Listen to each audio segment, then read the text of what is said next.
વિદ્યાર્થી મિત્રો, ગયા લેક્ચરની અંદર આપણે સાક્ષરતા વિશે વાત કરી. ભારતનો સાક્ષરતાનો દર છે એમ કહી શકાય છે કે દર વર્ષે એમાં સુધારો થઈ રહ્યો છે. જ્યારે આપણને આઝાદી મળી હતી ત્યારે ભારતનો સાક્ષરતાનો દર ઘણો બધો નીચો હતો, પણ વર્તમાન સમયમાં ભારતની સાક્ષરતા એમ કહી શકાય કે 74% ઉપર પહોંચી ગઈ છે. એમાં આપણે ગુજરાતની જો વાત કરીએ તો એની સાક્ષરતાનો દર 79% કરતાં પણ વધારે છે. તો અહીંયા આપણને એક ટેબલ આપેલું છે, જે ટેબલની અંદર સાક્ષરતામાં ટોચના 5 જિલ્લાઓ કયા કયા છે ગુજરાતમાં, એની આપણે માહિતી મેળવીએ. સૌપ્રથમ અમદાવાદ જિલ્લો, જેમાં કુલ સાક્ષરતાનો દર 86.65% છે. પુરુષ ટકાવારી પ્રમાણ 92.44 છે અને મહિલા ટકાવારી પ્રમાણ 80.29% છે. ત્યારબાદ બીજા નંબરે સુરત જિલ્લો આવે છે, જેમાં 86.65% છે કુલ. એમાં 91.05% એ પુરુષ ટકાવારી પ્રમાણ દર છે, જ્યારે 81.02% એ મહિલા ટકાવારી પ્રમાણ છે. ત્રીજા નંબરે આણંદ આવે છે, જેની કુલ સાક્ષરતા દર 85.79% જેટલો છે, જેમાં 93.23% પુરુષ ટકાવારી દર અને 77.76% એ મહિલા ટકાવારીનો દર નોંધાયેલ છે. ત્યારબાદ ગાંધીનગર ચોથા ક્રમે આવે છે, જેનો 85.73% કુલ સાક્ષરતા દર છે અને એમાં પુરુષ ટકાવારીનો દર 93.59% છે અને મહિલા ટકાવારીનો દર 77.37% જેટલો નોંધાયેલો છે. અને પાંચમા ક્રમે ખેડા જિલ્લો આવે છે, જેનો કુલ સાક્ષરતા દર 84.31% છે. પુરુષ ટકાવારી પ્રમાણ 93.40% અને મહિલા ટકાવારીનો દર 76.67% જેટલો છે. હવે આપણે જોઈએ અહીંયા કે પ્રશ્નોના જવાબ શોધો. કયા રાજ્યની સાક્ષરતા સૌથી વધુ છે? તો આપણે અગાઉ જોઈ ગયા કે ભારતની અંદર રહેલા તમામ રાજ્યોમાં સૌથી વધુ સાક્ષર રાજ્ય એ કેરળ રાજ્ય છે, જેની સાક્ષરતા દર વર્તમાન સમયમાં એમ કહી શકીએ કે 93% આસપાસ નોંધાયેલ છે. નંબર 2, કયા રાજ્યની સાક્ષરતા સૌથી ઓછી છે? તો બિહાર રાજ્યની સાક્ષરતા સૌથી ઓછી ગણવામાં આવે છે. નંબર 3, કે ભારતના કુલ સ્ત્રી પુરુષોની સાક્ષરતાનો દર કેટલો છે? કુલ એમ કહી શકાય કે ભારતની કુલ સ્ત્રી પુરુષોની સાક્ષરતાનો દર કેટલો છે? 4, કે ગુજરાતના કયા કયા જિલ્લામાં સાક્ષરતા દર સમાન છે? અને 5, ઓછો સાક્ષરતા દર હોવાના કયા કારણો હોઈ શકે તે વિચારીને લખો. આમ અહીંયા આપણે સાક્ષરતાના દર વિશેની વાત કરી. સાક્ષરતામાં ગુજરાત રાજ્યના ટોપ 5 જિલ્લા વિશે પણ આપણે માહિતી મેળવી અને આપેલા પ્રશ્નોના જવાબો પણ આપણે 1 થી 2 જવાબો મેં તમને આપેલા છે. બાકીના જવાબ તમે જ્યારે લેક્ચર એટેન્ડ કરો અને એ લેક્ચર દરમિયાન તમને જે અધ્યયન કરશો એટલે મળી જશે. હવે આપણે આગળ વાત કરીશું વ્યાવસાયિક માળખાની. દેશની કુલ વસ્તીમાંથી વિવિધ વ્યવસાયમાં રોકાયેલા લોકોને વ્યવસાય જૂથમાં સમાવી શકાય તેમાં નંબર 1, કામ કરનાર જૂથ અને 2, કામ નહીં કરનાર જૂથ, એમ 2 ભાગ પડે છે. અહીંયા જુદા જુદા વ્યવસાયમાં રોકાયેલા લોકોમાં એના જૂથ એને 2 પાડેલા છે. એક કામ કરનાર વ્યક્તિનું જૂથ અને એક કામ ન કરનાર વ્યક્તિઓનું જૂથ. દેશમાં ઝડપથી થતા ઔદ્યોગિકીકરણથી કામ કરનાર જૂથ વધતું જાય છે. જે રીતે એમ કહી શકાય કે ભારત દેશ વર્તમાન સમયમાં વિકાસની હરણફાળ ભરી રહ્યો છે. ભારતની અંદર ઝડપથી ઔદ્યોગિક વિકાસ થઈ રહ્યો છે. એ રીતે જોતા કામ કરનાર વ્યક્તિનું જૂથ વધતું જાય છે. વસ્તીમાં પરિવર્તન આપણે વાત કરીએ તો દેશની વસ્તી પણ 2 પ્રકારમાં એમાં પરિવર્તન જોવા મળે. સંખ્યાત્મક પરિવર્તન, ક્યાંક વસ્તીમાં વધઘટ થતી જોવા મળે છે. વસ્તી વૃદ્ધિ દર અને સ્થળાંતરને લીધે આમ થાય છે. ઘણીવાર એવું બને ક્યાંક વસ્તીમાં વધઘટ થાય. દાખલા તરીકે ગામડાની અંદરની વસ્તી છે એ રોજીરોટી મેળવવા માટે ગામડામાંથી શહેરો તરફ સ્થળાંતર કરે તો ગામની કુલ વસ્તીમાં ઘટાડો થાય અને શહેરની કુલ વસ્તી હોય એમાં વધારો થાય. ઉપરાંત ભૂમિહીન લોકોની સ્થિતિ, ઓછું જમીન પ્રમાણ, શહેરીકરણ તેમજ સામાજિક અને વહીવટી કારણોસર વસ્તીમાં વધઘટ થાય છે. આ જે ઉપરોક્ત પરિબળો આપેલા છે, ભૂમિહીન લોકોની સ્થિતિ, ઓછું જમીન પ્રમાણ, શહેરીકરણ તેમજ સામાજિક વહીવટી કારણોસર, તો એ સંખ્યાત્મક ઘટાડો અહીંયા દર્શાવ્યો છે. હવે ગુણાત્મક પરિવર્તનમાં શું થાય કે વ્યક્તિના વિચાર અને સ્વભાવ, રહેણી કરણી, જીવનશૈલીમાં આવતું પરિવર્તન એ ગુણાત્મક પરિવર્તન છે. વ્યક્તિના વિચાર, સ્વભાવ, રહેણી કરણી, જીવનશૈલીમાં જે પરિવર્તન આવે એ પરિવર્તનને શું કહેવાય? ગુણાત્મક પરિવર્તન. તેની પાછળ ખંત, ઉદ્યમ, રાષ્ટ્રીય ભાવના, ઉત્સાહ, સાહસ વગેરે જવાબદાર કારણો છે. ખંત, ઉત્સાહ, રાષ્ટ્રીય ભાવના, ઉત્સાહ અને સાહસ. આથી વ્યક્તિના વૈચારિક, સામાજિક, સાંસ્કૃતિક જીવનમાં કેટલાક પરિવર્તનો આવે છે. એમાં પહેલું એમ કહી શકાય કે ધાર્મિક જૂથ. ભારત સર્વધર્મ સમભાવ ધરાવતો દેશ છે.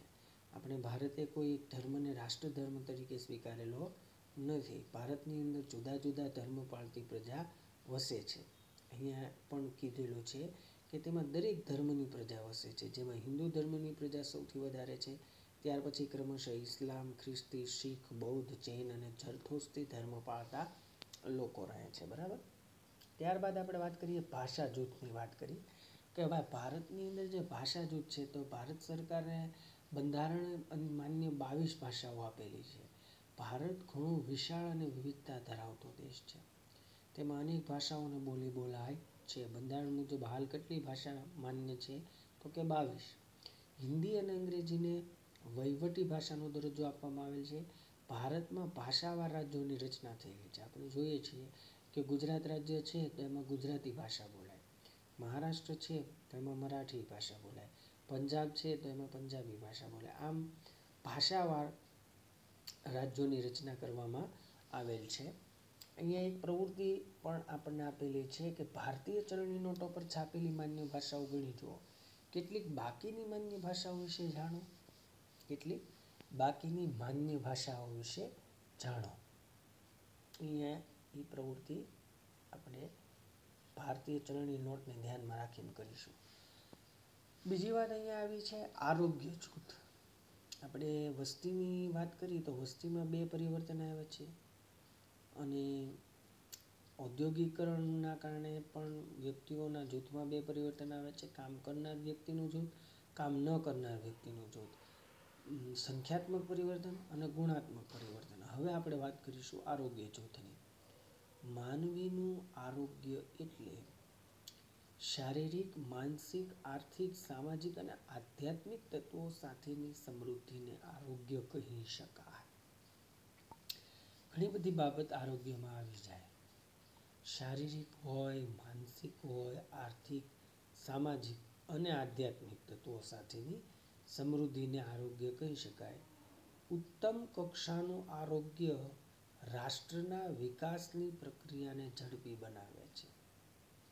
ઉત્તમ કક્ષાનું આરોગ્ય, ખાસ કરીને જે ઉત્તમ કક્ષાનું આરોગ્ય છે એ રાષ્ટ્રના વિકાસની પ્રક્રિયાને ઝડપી બનાવે છે.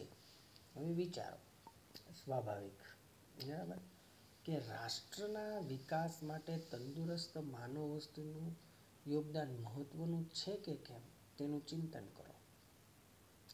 જે રાષ્ટ્રના વિકાસ માટે એમ કહી શકાય કે તંદુરસ્ત માનવ વસ્તી જે છે એનું યોગદાન મહત્વનું છે કે કેમ તે વિચારો. સ્વાભાવિક મહત્વનું છે, કારણ કે જો માનવને, આપણે આ પ્રકરણનું નામ માનવ સંસાધન છે. માનવ પણ એક સંસાધન છે. એ સર્વ સંસાધનોમાં શ્રેષ્ઠ સંસાધન માનવામાં આવે છે. કુદરતી સંસાધનો અને માનવ સંસાધન ભેગા મળી અને નવું સર્જન કરે એ સ્વાભાવિક છે. કુદરતે તો સંસાધન સર્જી દીધા છે, પણ માનવ દ્વારા એમાં પોતાના બુદ્ધિ, આવડત, કલા, કૌશલ્યથી, ખંત, ઉત્સાહ અને સાહસથી જો કંઈ ન કરવામાં આવે તો એ સંસાધનો નકામા બની જશે, વ્યર્થ જશે. એટલા માટે કે આરોગ્ય સૌથી મહત્વનું છે. પહેલું સુખ તે જાતે નરી, આ આપણે કહેવતો પણ સાંભળેલી છે. તો હવે રાષ્ટ્રીય વસ્તી નીતિ વિશે આપણે ખ્યાલ મેળવીશું. અહીંયા આપણે જે ચર્ચા કરી એ ચર્ચાની અંદર મહત્વનો મુદ્દો આરોગ્યનો હતો. તો રાષ્ટ્રીય વસ્તી નીતિમાં શું દર્શાવવામાં આવ્યું છે કે દેશની વસ્તી એ જ દેશની શક્તિ છે. વસ્તીને અહીંયા શક્તિનું સ્વરૂપ આપેલું છે. વસ્તી ઝાઝી હોય કે ઓછી હોય એ મહત્વનું નથી, પણ વસ્તીની ગુણવત્તા એ મહત્વની હોય છે. માનવ સંસાધન શિક્ષિત અને તાલીમબદ્ધ, તંદુરસ્ત અને શક્તિશાળી હશે તો જ દેશનો વિકાસ થશે. શિક્ષિત, તાલીમબદ્ધ અને તંદુરસ્ત 3 મુદ્દા આપી દીધા છે. શિક્ષિત, તાલીમબદ્ધ અને તંદુરસ્ત તો જ દેશનો વિકાસ થાય. માનવ શક્તિનો ઉપયોગ દેશના વિકાસમાં પાયાનું કામ આપે છે. માનવ શક્તિનો ઉપયોગ દેશના વિકાસમાં પાયાનું કામ આપે છે. વિશ્વના હરણફાળ ભરતા દેશો સાથે ઊભા રહેવાને ગતિશીલતા લાવવા આપણે જાગૃત બનવું પડશે. વિશ્વના જે હરણફાળ ભરતા દેશો છે એની સાથે ઊભા રહેવા અને ગતિશીલતા લાવવા આપણે શું જાગૃત બનવું પડશે. અને દેશની સમૃદ્ધિમાં માનવ શક્તિના મૂલ્યને પ્રાધાન્ય આપવું પડશે. દેશની સમૃદ્ધિમાં માનવ શક્તિના મૂલ્યને પ્રાધાન્ય આપવું પડશે. ખાસ અહીંયા એ બાબત નોંધવા જેવી છે કે વસ્તીને જ્યારે શક્તિ સ્વરૂપ આપવામાં આવે અને એમાં પણ ખાસ કરીને અહીંયા કીધું છે કે તાલીમબદ્ધ, શિક્ષિત અને તંદુરસ્ત વસ્તી. એટલી વસ્તી વધારે હોવાથી કશો લાભ નથી થવાનો, પણ જે વસ્તી છે એ તંદુરસ્ત, તાલીમબદ્ધ અને શિક્ષિત હોવી એ જરૂરી છે. જ્યારે વિશ્વના હરણફાળ ભરતા દેશો સાથે ઊભા રહેવાને ગતિશીલતા લાવવા આપણે જાગૃત બનવું પડશે અને દેશની સમૃદ્ધિમાં માનવ શક્તિના મૂલ્યને પ્રાધાન્ય આપવું પડશે. દેશની એમ કહી શકાય કે સમૃદ્ધિમાં માનવ શક્તિના મૂલ્યને પ્રાધાન્ય આપવું પડશે. દેશના વિકાસને અવરોધતા પરિબળો, ખાસ કરીને જે દેશના વિકાસને અવરોધે છે એવા પરિબળોને નિયંત્રિત કરવા પડશે. તેથી વસ્તી વિસ્ફોટનું નિયંત્રણ કરવા 51થી એટલે કે 1951થી નક્કી થયેલી વસ્તી નીતિને અસરકારક અમલમાં મૂકવી જ પડશે. વસ્તી નીતિના ભાગરૂપેની યોજનાઓ જેવી કે પોષક આહાર યોજના, માતા શિશુ સંભાળની સારવાર, સ્વચ્છ પાણી, શાળા આરોગ્ય કાર્યક્રમ, બાળ અધિકારોનું રક્ષણ જેવા અભિગમને વેગવાન બનાવવા પડશે. અને પંચવર્ષીય યોજનાઓમાં પણ વસ્તી નીતિને નજર સમક્ષ રાખવી ને બનાવવી પડશે. આપણે તેમાં જાગૃત બની સહકાર આપી આપણું યોગ્ય પ્રદાન અદા કરવા કટિબદ્ધ બનીએ. અહીંયા એક કોટેશન ટાંકેલું છે, સ્વસ્થ ભારત સમૃદ્ધ ભારત. શારીરિક માનસિક સમૃદ્ધ નાગરિક એ જ સમૃદ્ધ દેશ. ઓછા બાળ છે ગોપાળ, હમ દો હમારે દો, નાનું કુટુંબ સુખી કુટુંબ. અહીંયા આખા પાઠનો સાર વિદ્યાર્થી મિત્રો આપી દીધો છે. આપણે આ પ્રકરણની ચર્ચા પૂર્ણ કરતા પહેલા એકવાર શરૂઆતથી આપણે જે મુદ્દાઓનો અભ્યાસ કર્યો છે એના વિશે થોડીક માહિતી મેળવી લઈએ. સૌપ્રથમ આપણે માનવ સંસાધનની વાત કરીએ તો માનવ સંસાધન કોને કહેવાય કે માનવની બુદ્ધિ, આવડત, કલા, કૌશલ્ય ને આધીન માનવ જે કુદરતે આપેલા સંસાધનો છે એમાં પોતાના ખંત, ઉત્સાહ અને પરિશ્રમથી ખાસ કરીને એમાં બદલાવ લાવી અને એને માનવના ઉપયોગમાં મૂકે એને સંસાધન કહેવામાં આવે છે. ત્યારબાદ આપણે મૃત્યુ દર વિશે વાત કરી, જન્મ દર વિશે વાત કરી, સાક્ષરતાના દર વિશે વાત કરી, સાક્ષરતાના ટેબલ વિશે વાત કરી, વસ્તીનું માળખું સમજ્યા, વસ્તી વિષયક જે તબક્કો છે એની માહિતી મેળવી, વસ્તીની અંદર જે વ્યાવસાયિક માળખું આવ્યું એની પણ આ લેક્ચરમાં માહિતી મેળવી, ગુણાત્મક અને સંખ્યાત્મક પરિવર્તન વિશે માહિતી મેળવી, રાષ્ટ્રીય વસ્તી નીતિ વિશે પણ આપણે અધ્યયન કર્યું. આમ જુદા જુદા મુદ્દાઓનો અભ્યાસ આપણે કર્યો વિદ્યાર્થી મિત્રો. ખાસ આ તમામ મુદ્દાઓનો સાર એ છે કે વર્તમાન સમયમાં ભારત વિશ્વની અંદર બીજા ક્રમનું સ્થાન ધરાવે છે વસ્તીની બાબતમાં, અને ભવિષ્યમાં કદાચ એવું પણ બને કે ચીનને પાછળ રાખી દે. પરંતુ જે વસ્તી છે એ વસ્તી શક્તિના સ્વરૂપમાં હોવી જોઈએ અને વસ્તી તાલીમબદ્ધ, તંદુરસ્ત અને શિક્ષિત હોય એ અનિવાર્ય છે. તો અહીંયા ભણાવવામાં આવેલા તમામ મુદ્દાઓને તમે સારી રીતે સમજાશો, એનું દ્રઢીકરણ સારી રીતે કરશો એ જ અપેક્ષા સાથે વિરમું છું. Thank you very much.